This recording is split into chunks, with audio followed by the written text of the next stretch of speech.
Welcome to the Untold Tales Audio Anthologies.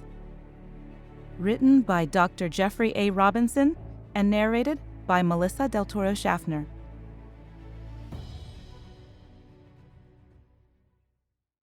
Through Other Eyes.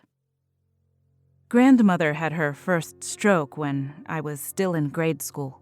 I have only vague memories of her before that time. Even those recollections are limited to infrequent weekend visits and holidays. On those occasions, she hovered over her feasting relatives and flitted in and out of the kitchen with steaming dishes of food. She was a strong, proud woman, the matriarch of the family.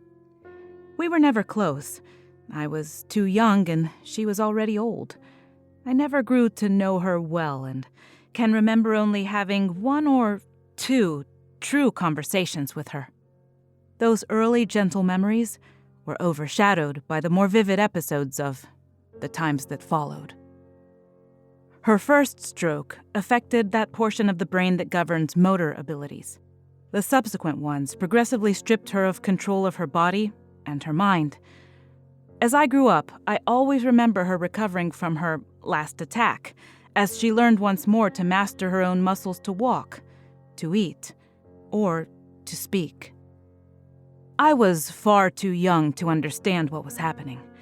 Indeed, my parents deliberately told my brothers and me little of what had transpired, to shelter us from the pain they could hardly bear themselves. Besides, I was far too busy at 10 years old playing with friends, going to school and learning about life, to think about death. Everyone always spoke of grandmother as she had been before. She had once been a schoolteacher, articulate, intelligent, well-read. Now they called her noble and strong-willed, courageous and fearless.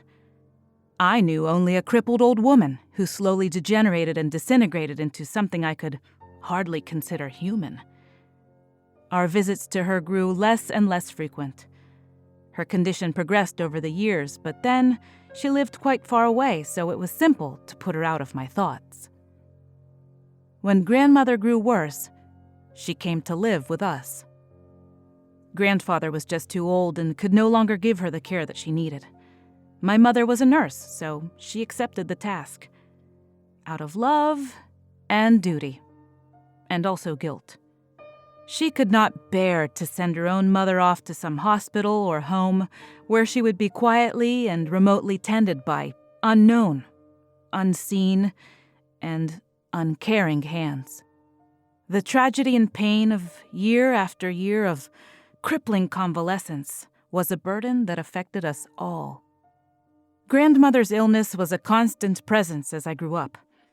I watched the pain eat deeply into my mother's heart, and I grew to resent grandmother's condition as an imposition and an invasion of our home. Grandfather was altogether different. Always a quiet, soft-spoken man, he had been a carpenter in his youth and continued to work in wood long after he'd retired. I recall the story of how he'd built a house for grandmother with his own hands just after they'd married. I remember him as a man who cherished hard work, honesty, and silence. He seldom spoke, but as is often the case with such men, when he did speak, his words were worth attention. Once, he told me the story of how he'd first come to America from Sweden before World War I, unable to speak a single word of English. He told me of how he'd met my grandmother and married her. But in spite of these tales, I could never reconcile in my mind how he and my grandmother belonged together. They seemed so different to me. It seemed so unfair. It seemed such a waste of his life to be stuck with her. He was as healthy as she was ill. Yet he doted on her and attended to her every need. When grandmother's strokes finally affected her speech to the point that no one else could understand her, he always knew what she wanted or needed. He was her voice and her arms and her legs. He was everything that she was not. His patience with her and his devotion to her remained a mystery to me. Then, one day, he too grew ill. It was nothing serious, but then he had never been sick before.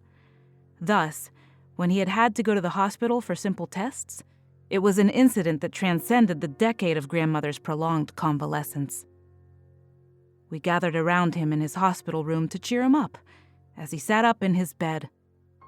We had all gathered and had even brought Grandma, though she was confined to a wheelchair.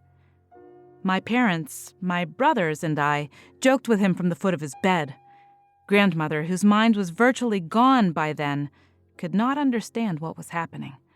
She could not speak and could not even stand unassisted. But she somehow managed to pull herself to his bedside and kept reaching out to him. Her jerky, palsied movements nearly yanked the IV out of his arm, so hospital orderlies came to hold her back, away from him. Not understanding why they pulled her away, she fought with them, unaware that they were only trying to protect him from her and any unintentional harm she might cause. I suddenly realized that she only wanted to get closer to him, to touch him, to be with the man whom she'd lived with and loved for over 40 years. The harder she struggled to be near him, the more adamantly and forcefully the orderlies restrained her. With practiced detachment, we all stood and witnessed the silent struggle, never speaking nor interfering. We had grown accustomed to grandmother and had come to accept the futility of her condition. Grandfather tried to calm her, but he was separated from her by the metal bars of the raised bedside rail and bound in place by the tiny plastic tubes that tended to his frail body. He could do nothing more than passively sit and watch her pathetic struggles, oblivious to the presence of all the others around him. I watched him there, tears welling in his eyes, as grandmother feebly fought to get to his side. He suddenly looked so old and so tired. It didn't seem fair at all.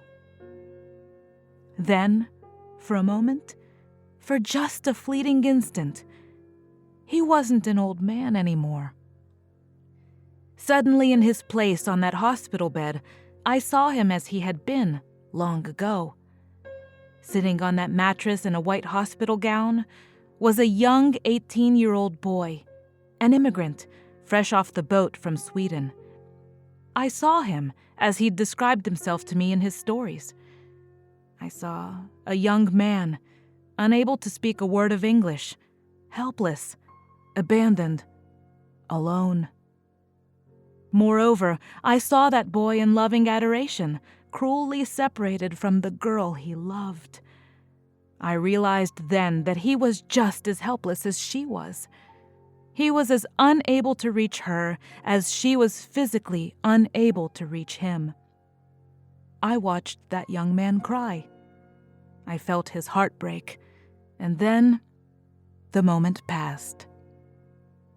Once more, an old man sat alone on a cold, stark hospital bed, tears welling in his eyes.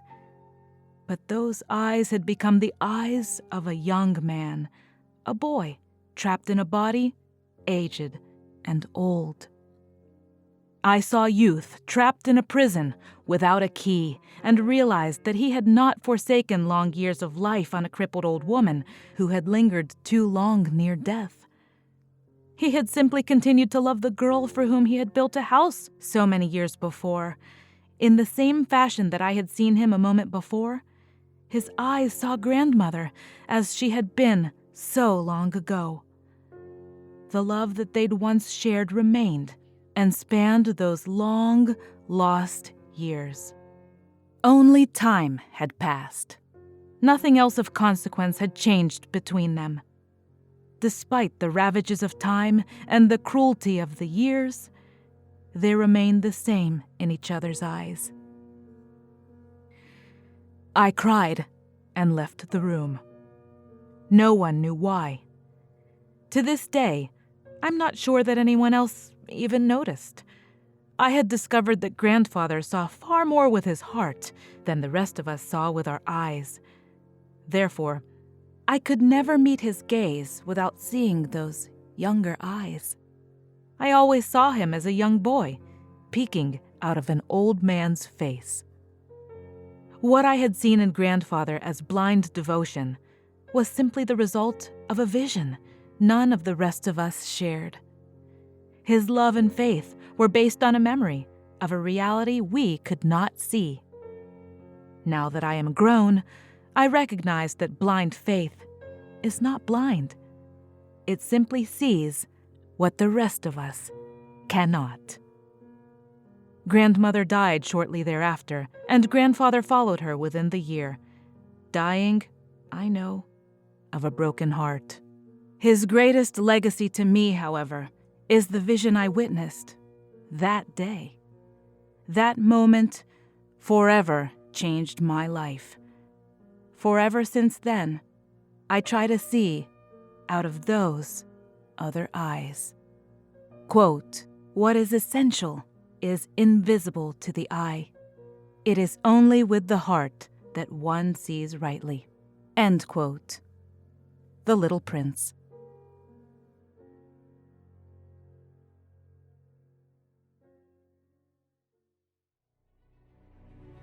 Thank you for listening. We hope you loved this story, and that you love all the stories here on the Untold Tales Audio Anthologies. This story, Eyes, is one of Jeff's favorite stories, and most personally treasured stories that he's chosen to share with us. If you loved what you heard, please consider leaving us a review on Podchaser. It's free, takes only a second, and will help even one more person to discover Untold Tales and possibly become their new favorite podcast. And please, like and subscribe to Untold Tales, because we've got some really cool things planned for you in 2022, including virtual Meet the Author events and other games and challenges to test your knowledge of the stories. So stay tuned, stay well, and thank you for listening. We hope you have a wonderful day.